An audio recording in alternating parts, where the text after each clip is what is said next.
this. How is it? Who beats? Wait, what? You don't know the mascots? Oh yeah, Mascots, yeah. yes, I definitely know the mascots of BronyCon. Of course, main event. Yeah. Oh, that's us. I see. Sorry, I'm a little slow today. Yeah, it's a work in progress. I got good slides. We're kind of figuring out if we're supposed to start or not, because not everybody's in. Oh, let's get the party started.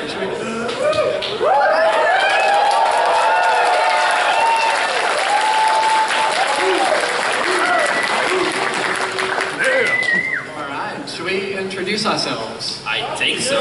Or we do the whole panel without explaining who we are, and then we reveal it after the twist at the end. So you're saying you're Twist? Nah, usually twist at the end. Just make for really lame. Alright, well let's reveal who we are now then.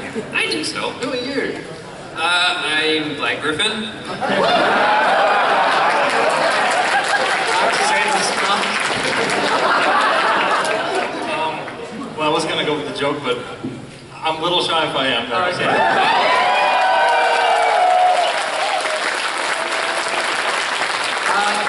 I'll go next. I'm Diva Reverie. And I am Minty Root.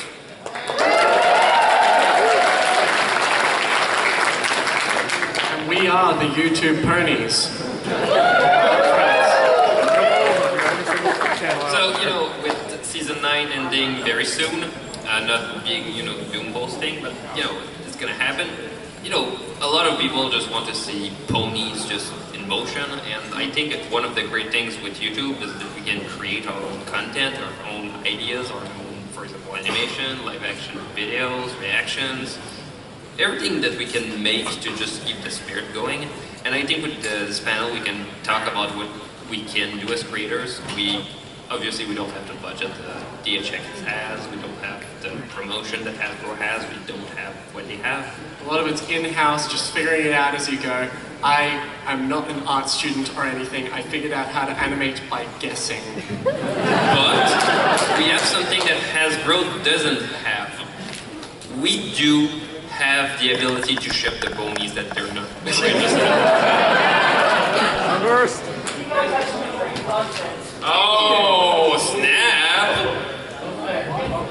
I hope there's no one from Hasbro in the house today. What's the worst that they're gonna do?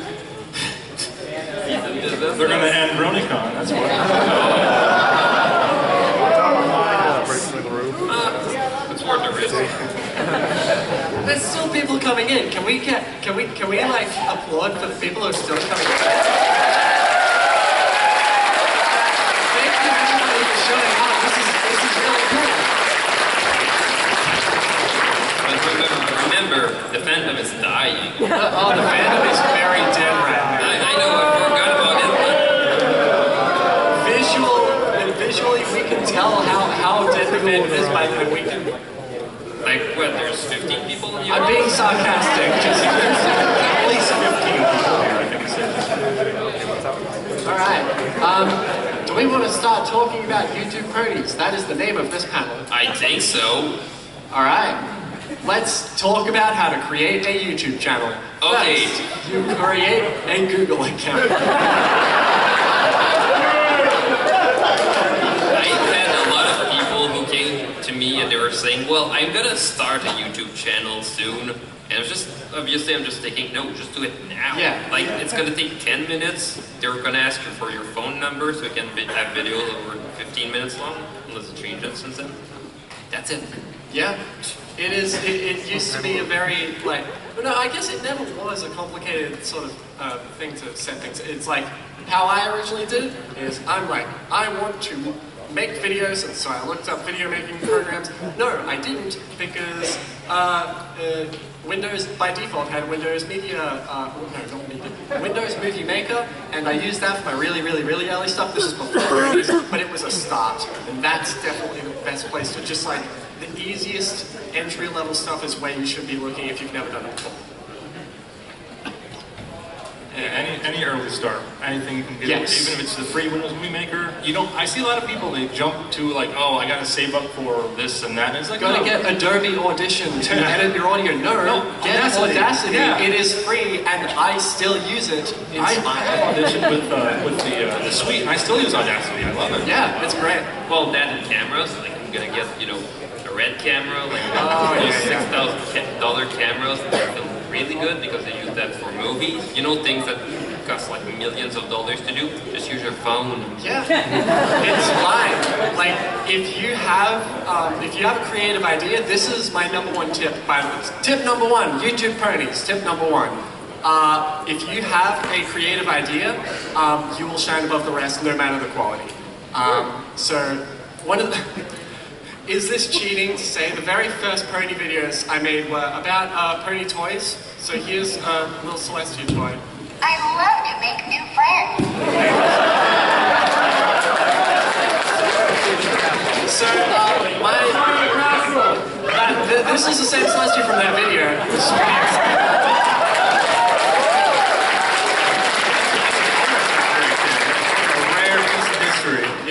It is exciting. I bring it to every convention I'm going to now. I know people like to see it. Okay, so my initial idea when I wanted to make pony videos was I'm just gonna have fun with these stupid toys. This Celestia is not what says things that regular Celestia would not say, such as...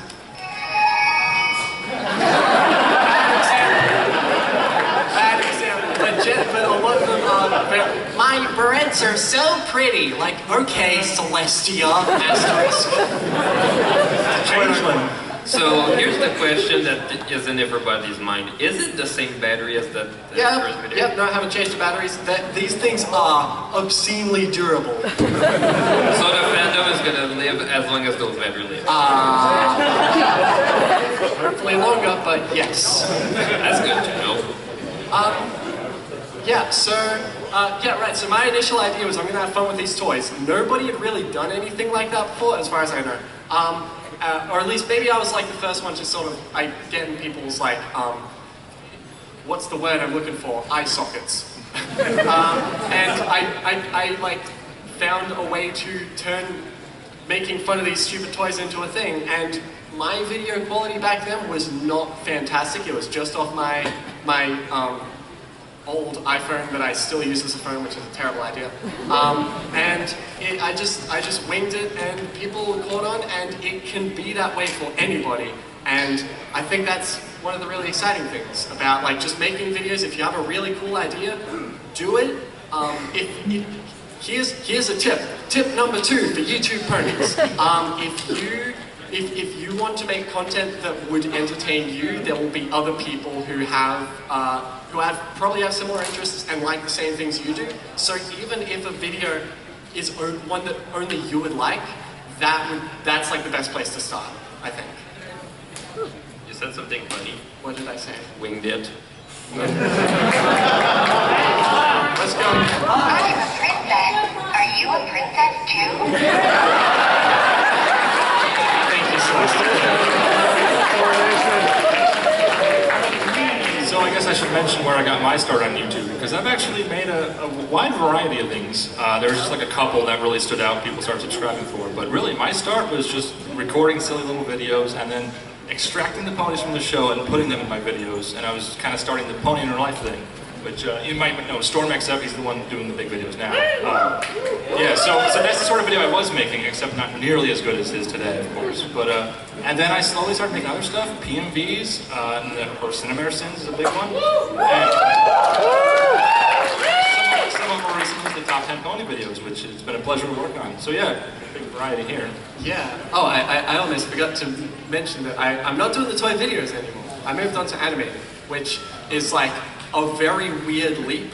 I go from I'm recording the ground with a little toy on it, right? Well, and then I moved on to, hey, so now I'm making full animated productions. What's up with that? That was sort of like a luck sort of thing where I knew how to make things in Flash, which is the animating program of my choice. And I just sort of said, well, if I'm doing pony videos now that people are liking, I'll try other avenues, and then that turned into its own thing. And I think one of the biggest things, tip number 3, I guess, I don't know if you count this as a tip, is that if you have like a special subset of a skill, then maybe you could use that as like motivation for trying out something unique. Like, I know that there's one person who made like, so here's my horse. The horse's name is Beaver, which is also what I call myself. And there was like a person who gave me like a metal version of this made of like scrap metal, and it's like really clunky and heavy. It's like bits of car and springs for legs, and it's really cool. And I'm thinking like, if somebody just like crafted those, like that would catch on, I think. Like make it into a fun sort of thing. There's like many ideas like that that like a subset of a skill can lead into and make a nice, potentially pretty popular channel. Which I should all, tip number 4. I'm sorry, we're rapid firing tips here. Do not do it for the attention. This is a very, very important thing where, like, if you're in it just to go for lowest common denominator, sort of like, oh, people will definitely like this, then you're probably going to run out of steam pretty quickly if you're not interested. And then that's sort of a hard place to be. I very, very much suggest if you want to make videos for a long time, make sure it's something which I guess is a subset of tip number 2, I believe, which is make something that like you would like. There you go. There's my tips. Do you want more tips? The way I see it is the entire community, the entire Brony community, including the video community, is broken down into like sub-communities and niches. You know, animation, reviews, even reaction videos, and you know, like analysts. Yeah, everything. The idea is to find like your specific niche, and sometimes you can feel around to help yourself find it. Kind of like the Cutie Mark Crusaders, kind of finding your own cutie mark and all that. But yeah, once you find it, you'll probably know what it is. A perfect combination of what you're passionate about, and also, preferably, something other people want to see. Once you find that, that's where you know where you're at. Yes, very much agree. I just realized that I did my introduction, and then Lil Shad did his introduction. We haven't done yours yet. Oh, right. So I'm Minty Root. I'm a fan animator. I also did a couple of things in live action, but also work as a special effect artist. So I got to experiment a bit with things. Basically, you know, I'm here in the fandom since 2013. I started with just using Flash animation, very basic rigs, very basic setups, and you know, trying to tell stories with it. And then eventually I discovered tricks along the way. And you know, that was my my path to, you know, discovering the fandom. Well, I mean, discovery of myself in the fandom. I mean. Yes. And you know, it got me to discover a couple of things that were really interesting. And one of the tips I want to talk about is, you know, trying to find creative solutions to problems. What happened during one of my announcement videos I wanted to do was to just tell that I was driving to BronyCon. So I was thinking, instead of just having me driving to BronyCon and just having my plushie just on the passenger seat, I was thinking, okay, let's do the opposite. Let's have the plushie drive while I'm just sitting there. And you're thinking, okay, what is the best way to pull that off? And a few ideas came in to my mind. I was thinking either a shot where the camera's in the passenger seat, I'm pointing to the plushie on the wheel and just try to pretend there's some background in the back and just shake the camera. I was even thinking, let's try to find a road where there's nobody, it's not even considered a road, and just drive the car, like put it on drive. The dangerous option. The dangerous option. And then obviously I was thinking, look, even if it's a road where there's nothing, where I can just leave the car just driving on its own while filming in the passenger seat. My insurance... It's a disclaimer. Kids, don't try this at home. Well, kids don't stay in first gear. Well, yeah, then I realized, okay, even if it's totally safe, the insurance company might see it, and yeah. So it came to my mind, okay, let's green screen it. And then I realized I don't have green screen. So what did I do instead? Spoilers. Seriously? on the spot, organizing folders. Exciting. BronyCon 2019. Woo!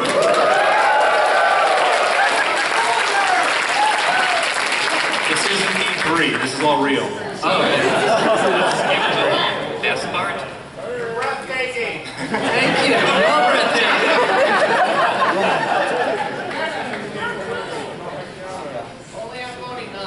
Yeah? BronyCon. Veronica, no, I like that con. Wow.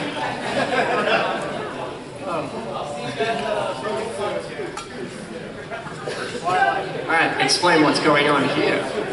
Well, it is, I think. What? It's not on screen! What?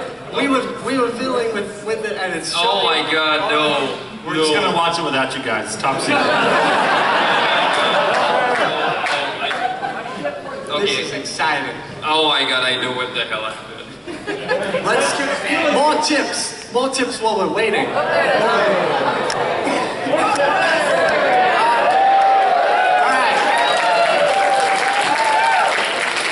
Tip number, what are we up to? 5, I think.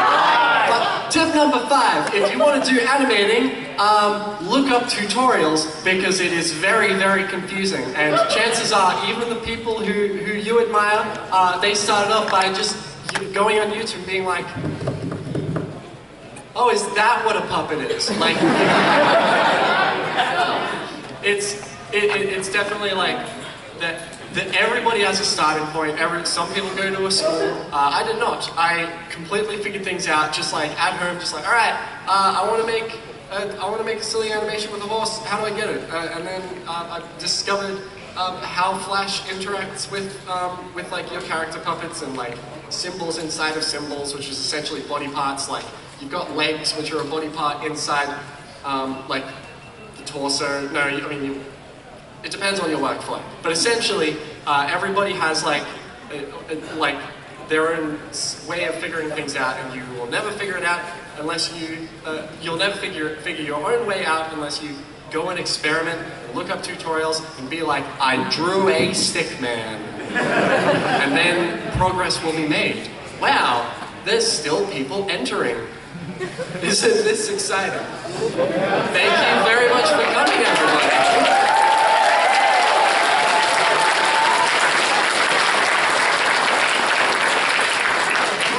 So I'm kind of glad that we got that AP problem because that didn't give the spoilers for how it happened. Oh boy.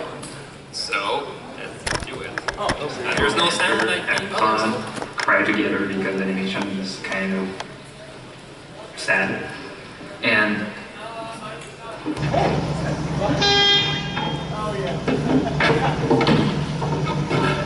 I'm coming.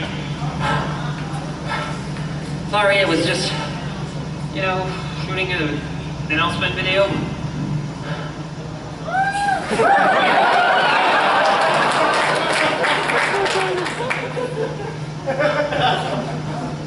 Sorry.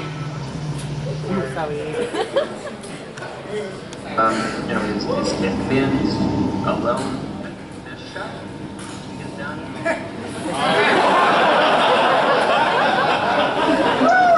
This isn't the dangerous method. what? Just our driver's license.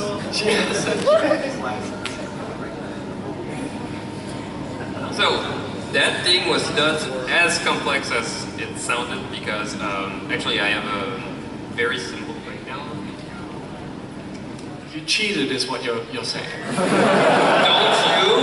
Yeah, actually, yes. Tip number 6, if it's not on camera, don't animate it. If you're drawing a horse walking but the camera goes this high, you don't need to animate their legs. They're just bobbing up and down like a swan, and no one will ever know.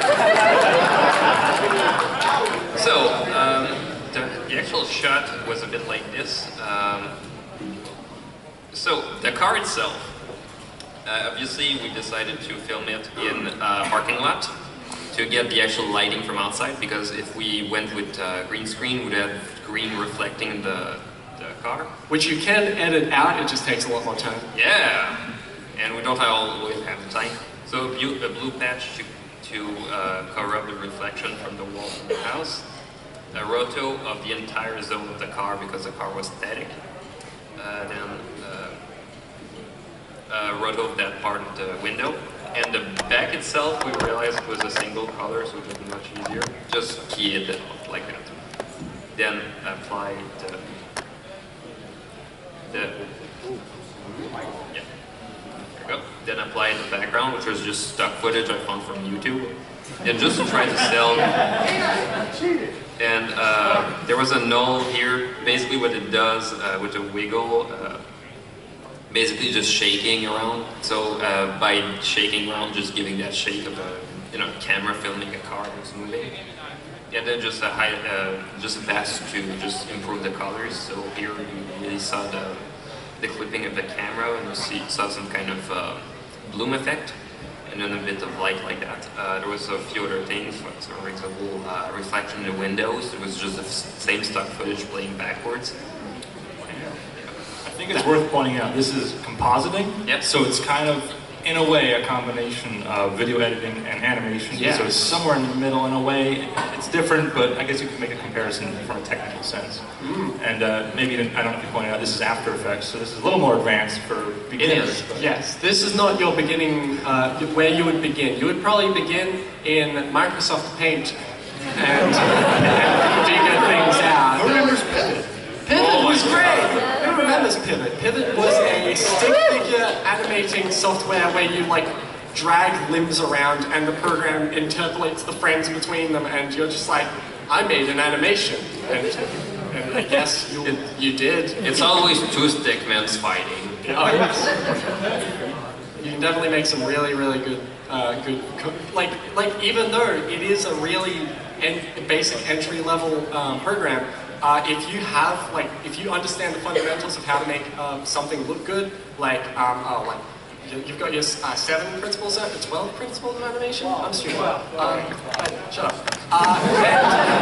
And with that, you can sort of figure out, okay, so some bounce and stretch, and you've got some smear frames in there. You can make something that would otherwise look really basic, look really lively and exciting, and that's all, again, stuff on YouTube. Just Google, how do I animate a thing? And Google will be like, press these buttons. And eventually it'll come out.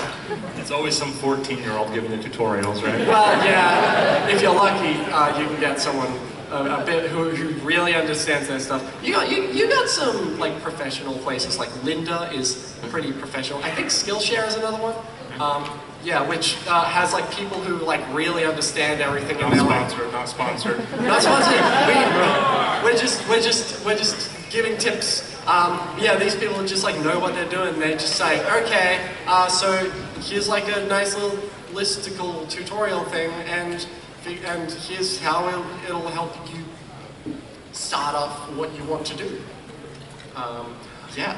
Although, be careful with tutorials. I've also seen people who were so addicted to tutorials, they would try to find tutorials for everything, and obviously tutorials have their own limit. So once in a while you have to figure out solutions on your own to... Yes. Yeah, that's actually a good point. If you follow a tutorial too closely and you're trying to match them step for step, well, I mean, inherently then you can't make your own thing. You're just making tutorials of everything. So yeah, you use tutorials to figure out how to use the software, but try not to get too bobbled up in individual steps. That was something that I once upon a time did muddle myself up with. This is only partially related, but I used to fiddle around with Flash to make video games. So with coding in Flash, you have, okay, so I want this to do this, and this and this and this and this to do this, and I followed tutorials by copying and pasting the code. Okay, as your very early stuff, you can do that, but you're also not making something uniquely your own. You'd want to be understanding the fundamentals of why was this put in this way. So when you press the right button, the character goes right, but what in the code is making them do that? Oh, it's changing a variable, and that variable is mapped to their x coordinate. And so once you understand those, you realize, oh, I can do the same thing with the y coordinate, and it blooms off from there. So that's tip number 8. No, we definitely... 7. 7 sounds right. I could be wrong. Who cares? It's the tips that count, not the number. Yeah, so there's just a wide range. You mentioned animating in Flash, and you saw After Effects, yes. and I feel like I'm compelled to represent the rest of us who aren't animators. I'm the only one on this panel that I don't animate, but... Well, you did animate. Well, yeah, it depends what you define as animation. Because when you open up After Effects and start moving stuff around, I guess that counts as animation. Does it give the illusion of movement?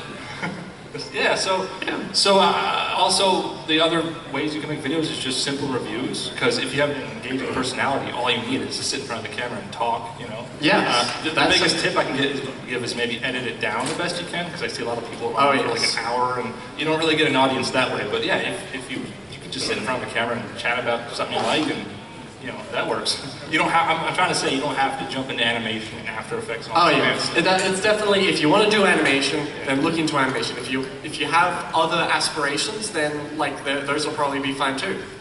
Once again, talking about the previous tips, if there's something that you want to do and something that would entertain you, then you'll probably find an audience to entertain as well. Yeah. It is number 2. Thank you, person in the audience. Keeping track, wow. Glad you're keeping track. All right. So, we've done our... What's next for the panel? Q&A. Q&A? Wow. Okay. Sounds good. So do we have... how are we going to do questions? From what I've understood, they would ask their questions on paper, and then we... do we have that prepared? I think so. Oh, there we go. Okay, good. Give it up for the staff. Give it up for staff.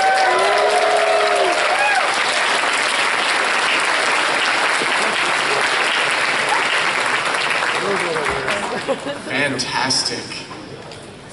All right, what's the plan, staff member? Line them up. Okay, so we're gonna start a line, and then everybody will write their questions down on a piece of paper and put it in the bucket? Question mark? Okay.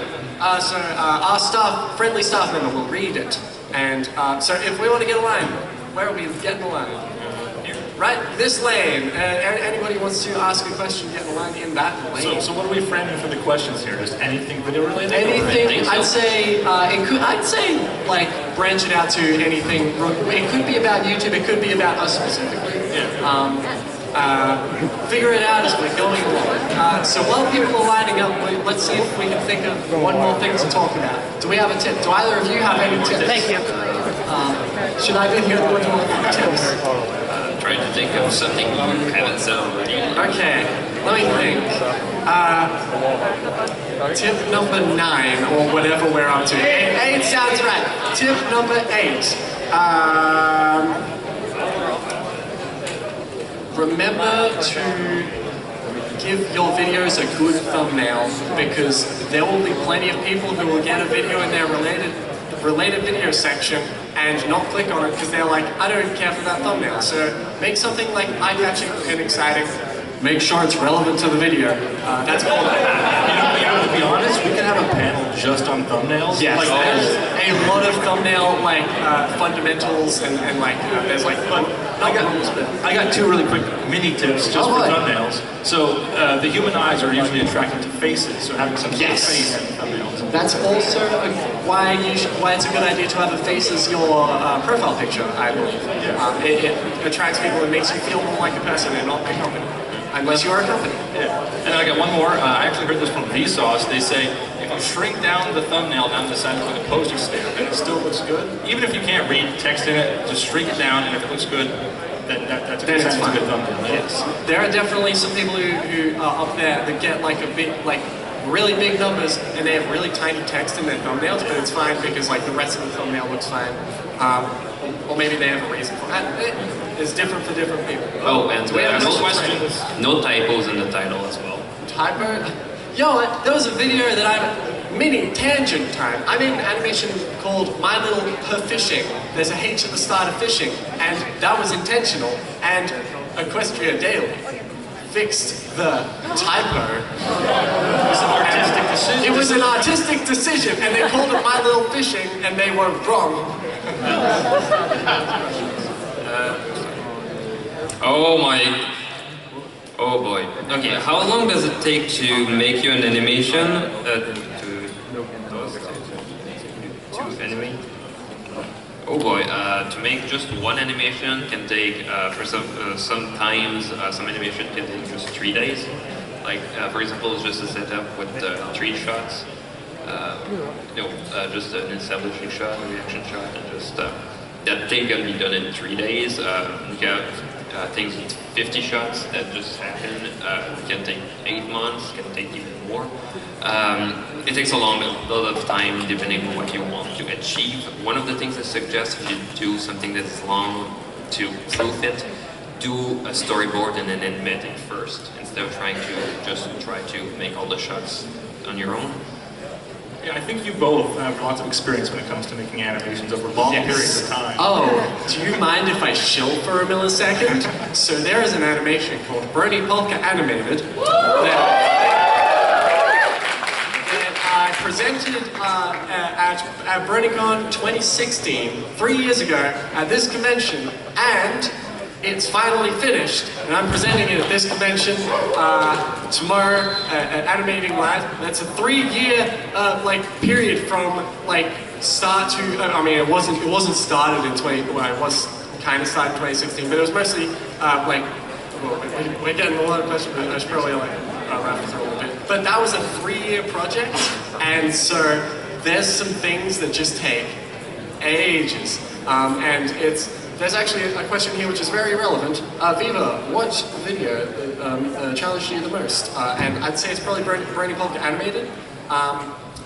So it's just like very arduous. A lot of it. It's like, okay, it wasn't 3 years straight working on it. A lot of it was me trying to find the motivation to like, okay, I do want to finish this video, but I also have like other things I want to do, and I'm like busy with like other IRL stuff. And so it's definitely a very like. It's a complex, you're fighting yourself with making these videos sometimes too. It's just like, oh, can I get through this? I'm rambling a bit. We have a lot of questions. We do. I think I answered it mostly that. So I can take one. Of course, this is to everyone up here, but this one stood out to me because the question is, who is best pony? And I was eager to answer this question, but then below it they wrote, aside from Derby. Oh no! Go to one of you guys. Well, I'm gonna say Luna. Okay.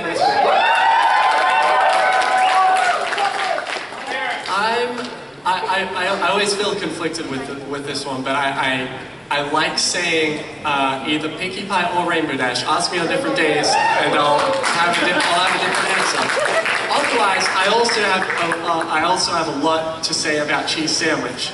Weird Al's being in the show, period, is fantastic, and I love it. Next question. How do you deal with copyright with your fan videos? Again, whole bit on just this work. Yeah. So the easy answer is you don't, and you just hope. But definitely, like, you've got if you're making like music videos, then you just either have to suck it up and say, I'm going to get copyright claimed on this, and I hope it doesn't get blocked worldwide or something, or I get a strike on my channel or something. But there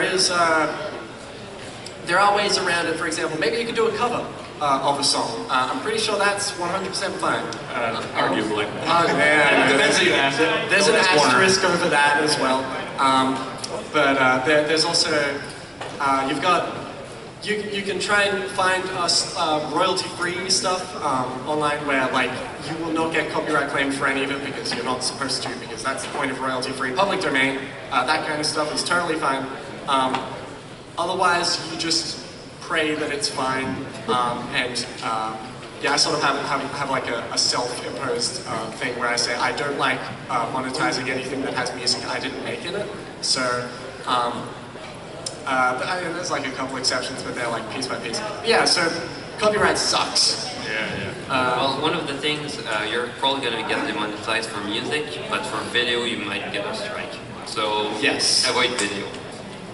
Oh yeah, do not. The only reason why you should include video in your thing is either if it's. I think there's like rules for it, like oh you can present video in your video as long as it's like either transformative or it's less than 7 seconds or something like that. Yeah, there isn't an exact 7 second. There isn't like an exact seconds thing, but you're right about transformers. Yes. If you're repurposing the work and it's still related to the original work, that's derivative, and that's not really fair use usually, asterisk.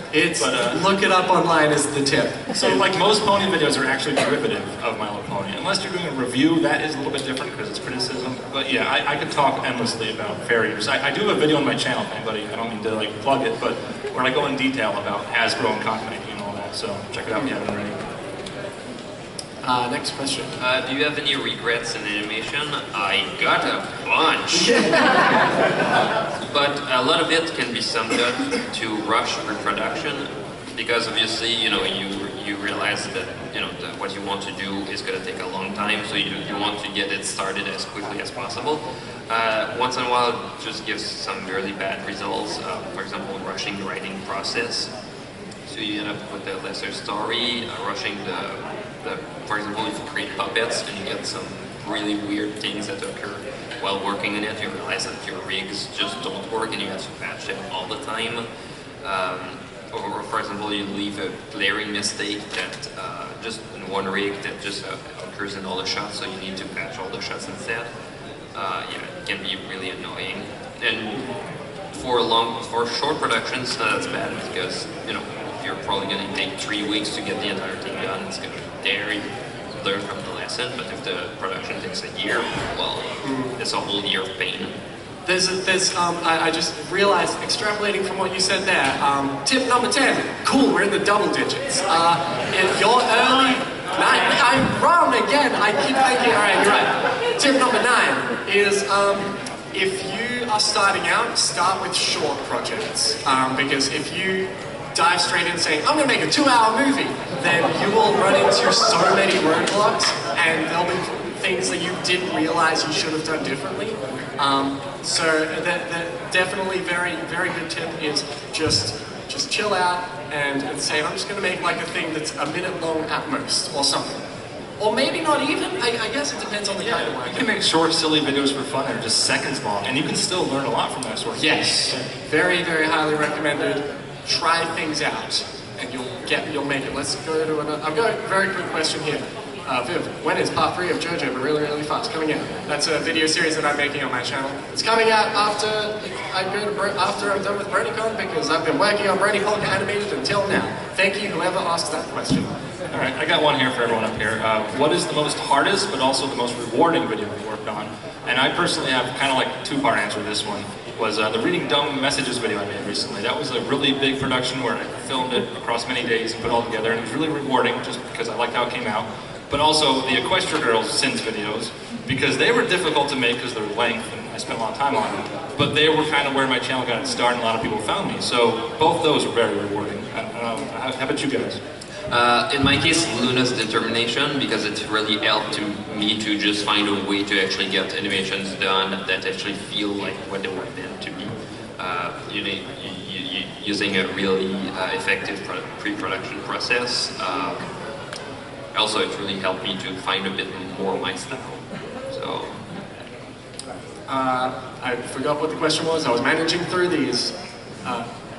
Most difficult, but most rewarding. Oh, most difficult, most rewarding. There's definitely been like, there was one where I did like a Danganronpa parody with characters from my animations, and a lot of people like really got into that, and that was like an hour-long thing. So that's definitely one of the happiest ones I got, because I like put a lot of like little like bits and pieces of, oh, is this, will people catch on to this? And then they did, and that's always great to see. I've got 2 questions here which are basically the same question, so I'd like to answer both of them at the same time. When you get stuck on something, what's your strategy for working through it? And the second one is, I'm an animator myself, college animator. What keeps your motive strong? It's definitely one of the biggest things that I look for in responses to a video I've made is comments and responses. Like I love seeing people like actually commenting and saying like, yeah, I really like what you did. It's like I read like all of them. It's really exciting, and that's definitely like, it's just numbers. Otherwise, if you don't have people saying things with words, it's just, oh, I got 200,000 views on this video, but it means nothing because everybody's just saying like nothing about it. It's always the comments that keeps me coming back. And likewise, if you're like, there's sort of the idea that like, if you have like 200,000 people looking at a video, but like only 10 of them are like really engaged, those 10 can like make your day. That kind of thing. Yeah. All right, I got a question here that was addressed to me. How did you get the shots flying with Rainbow Dash? And I'm trying to think here. I'm not sure exactly what video that would be, and I'm hoping this person didn't confuse me with Storm XF because he's the one doing all those cool shots. But I do remember one time I made a shot with Rainbow Dash flying. I just used images from Google Earth, and you know, again, 10,000 subscribers. Oh, That was mine. oh, thank you. I don't actually remember that shot, but yeah, I probably used hit film, just compositing similar to what we've seen in After Effects here.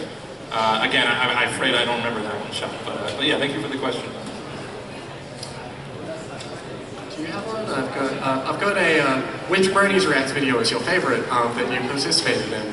So that would be me and Lil Shy. Yeah. We could be leaving this for Brony's React out, but no, it's fine. I'd say there was the one where I fell off the bed. That was a good joke. There was also the, I believe it was Legends of Everfree where we all dressed up and I got like this big Rainbow Dash mess of an outfit and it looks terrible, but it was something, and that was exciting. I guess my favorite would be Slice of Life for the derpy jokes. I wasn't there for that one. Yeah. Love that. All right, any more questions? I'll take some questions. Oh yeah, sorry. When it comes to editing, how do you choose what to keep or get rid of, expand upon?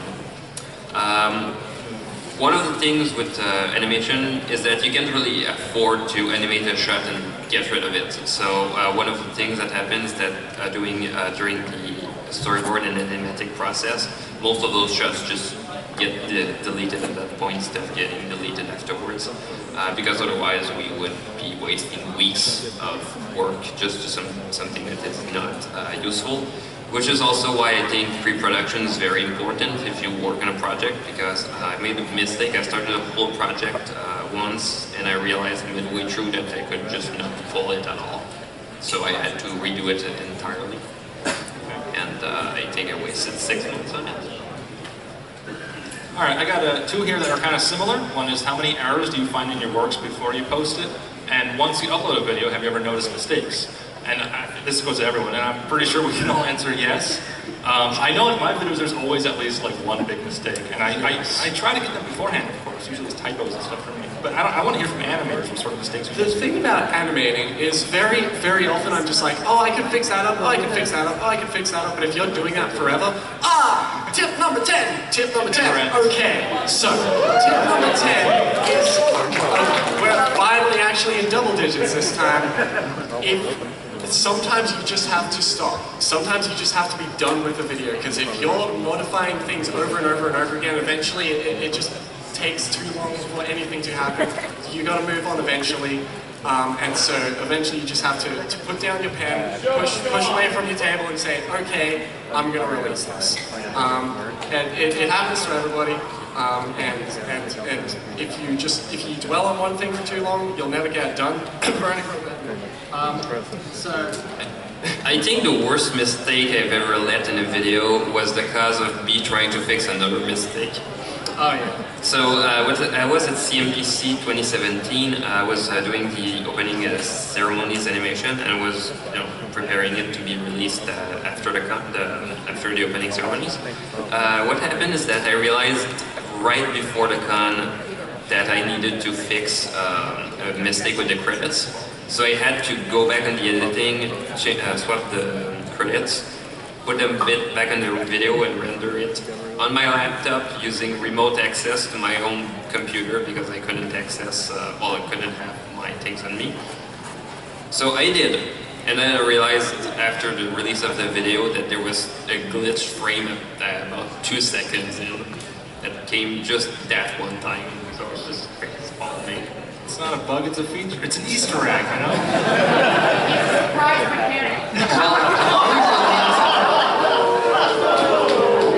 Usually you're not supposed to notice those Easter eggs the first time. So we've got 15 minutes left, so let's try and rapid fire a few of these. I got a quick one here. So what's your favorite animation you worked on? And mine, in terms of animation specifically, is the most recent Derby Pony Rally video, because that actually had some real animation in it.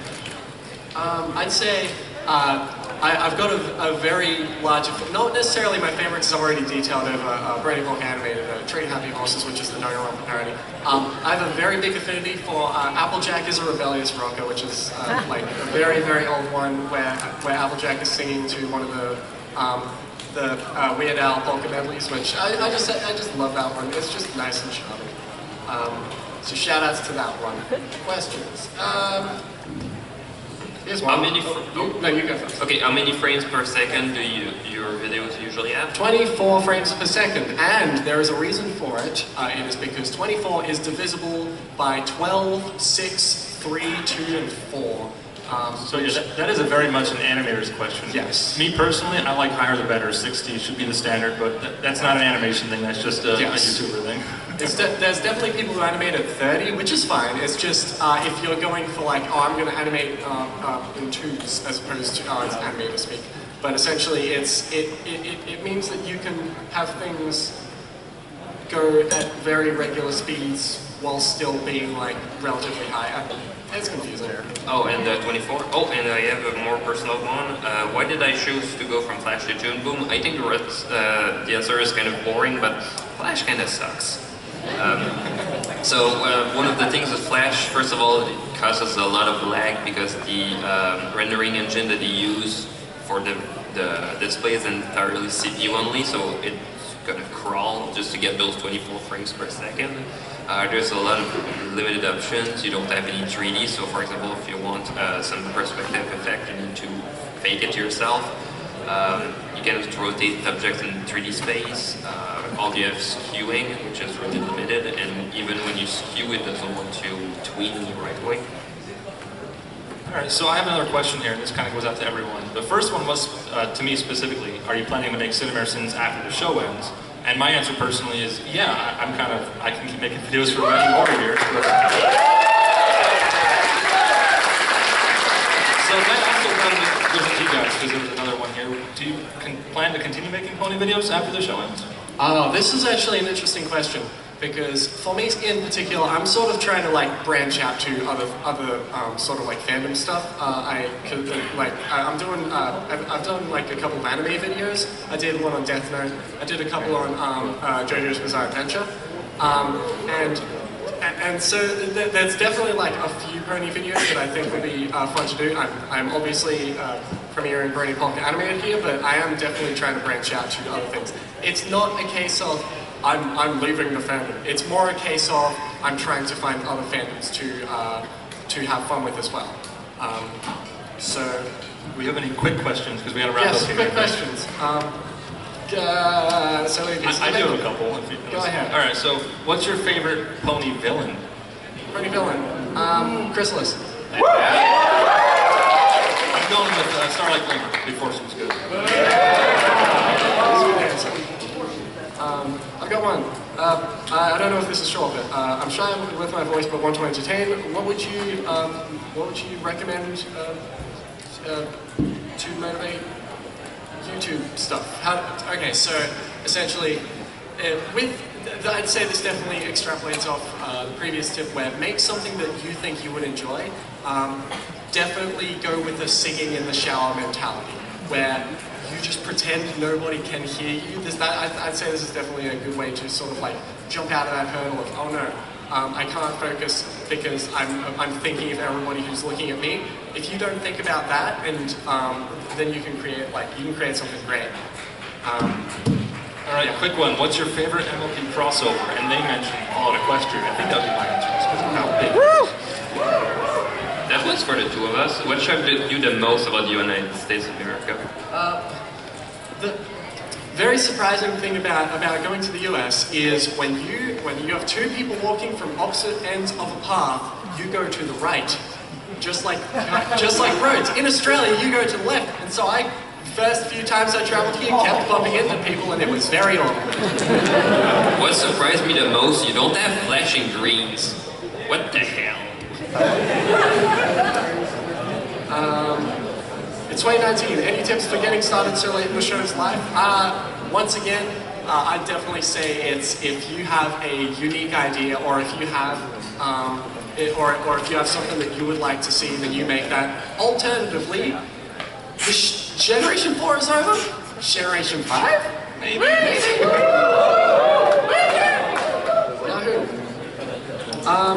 Oh, this one definitely applies to me. Have you ever had software/electricity problems and lost your entire progress? In the middle of working on Brony Animated, a laptop I was using to work on it got fried in a thunderstorm, and that was fun. Here's the good news. I could never turn it on again after that, but I could take the hard drive out, and I figured out, okay, SATA connection, and I eventually got the data off it, but that like halted my progress for a long time. I had one of my graphics card break right during a production, so I ended up using the internal GPU of my desktop trying to finish the whole project. Only some people understand the pain. I had a week left to finish a promo for AppsCon 2017, and I realized because of the internal graphics that I could only use one monitor instead of three, and one of the effects I use in After Effects wouldn't work. So I never got an answer from you two. Your favorite MLB crossover? Right. I don't think I answered because I couldn't think of one. But there's definitely so many. Yeah, exactly. How about does Brony Polka Animated, Brony Polka the song count? That's a crossover between Weird Al polka medleys and the Pony fandom. There you go. Here's one. To the panel. As a more general tip to new content creators, how do you balance your audience concerns with creative vision and personal needs? Once again, I'd say this is a singing in the shower thing where you just like, if I want to make something, then I will make it. There's been a few videos that I've made that didn't get many views, but I really wanted to make. I'm a big fan of Lemon Demon, who is this is the person who makes music. I made a few quote-unquote music videos. I say quote-unquote. A couple of them are music videos, a couple of them are just like the song and the lyrics, and it goes to the beat, and it's really fun to watch. And like that's just like a passion project sort of thing but not many people saw it, and I kind of don't mind because it was just an exciting thing for me to make. Next question, unless you have answers. I got one ready. What got you into the show? And my answer is I just found it as like a meme. It got me curious. Yeah, kind of. I got in like after season 2. I just like, oh, everybody's talking about this. Oh, it'll probably be something I'd enjoy. Fine, let's watch an episode. I'll watch an episode. I guess here I am now. My best friend couldn't hide his pony ties, so I saw them at the counter and I was just asking him questions, and eventually I got answers. Oh, here's an interesting one. How did you come up with your username and tips for others to create their own? I'll start with mine. Actually, I'll start with the one I used before Viva Reverie. Viva Reverie is what I go with now. I started off as I'm a Toonlink, which I did as like a roleplay channel for Toonlink, the character from the Zelda series, more specifically Smash Bros. That was just like sort of like, oh, I'm just gonna use this as a name.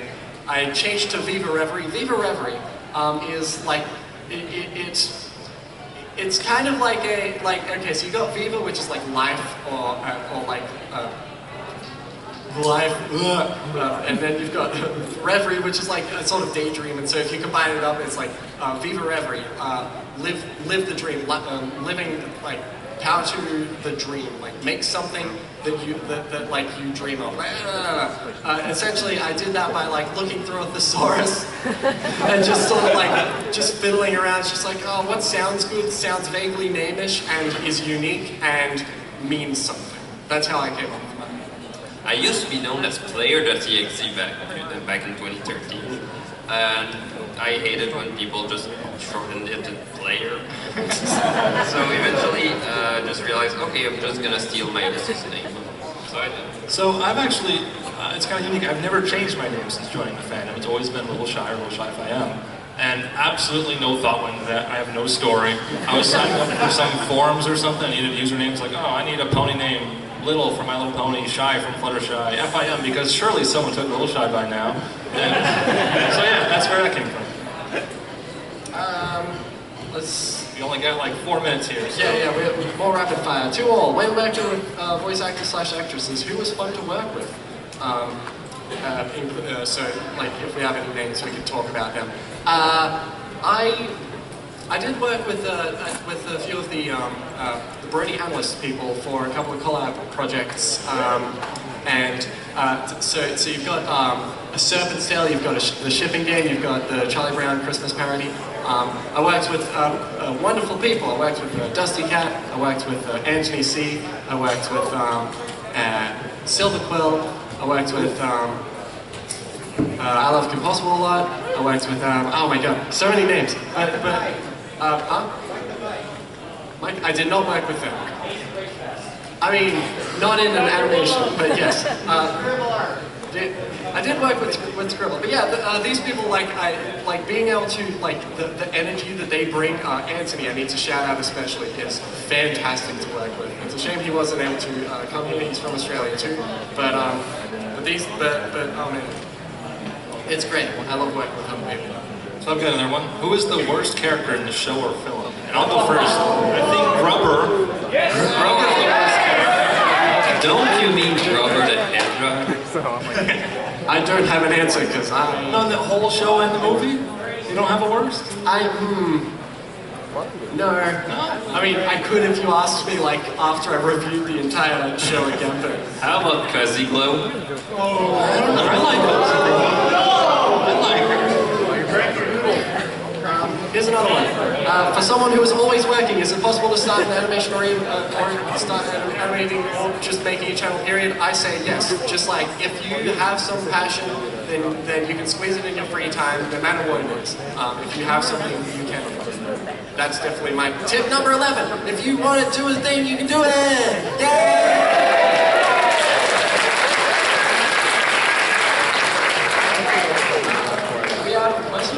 We have 2 more minutes, and I think we're out of questions. Okay, I've got a couple that are specific with me, which I don't know if they're too relevant to the panel, but I'll very quickly go. Thanks to y'all, Danganronpa animation, I got addicted to the series. What was the most challenging part of making the thing? The most challenging part was a spoiler to the video. At the very end, we find out that it was Celestia who killed Santo. So I do a fun little animation bit for that, and that took a little bit of a while. Actually, there was also there was the fact that it was all like a lot of it was like done via script as opposed to me animating things by hand. It's like I need to make this all. I used my coding powers for that, and that's exciting. So hey, that came back in the end. And I think that's about it, actually. yeah, I suppose so. All right.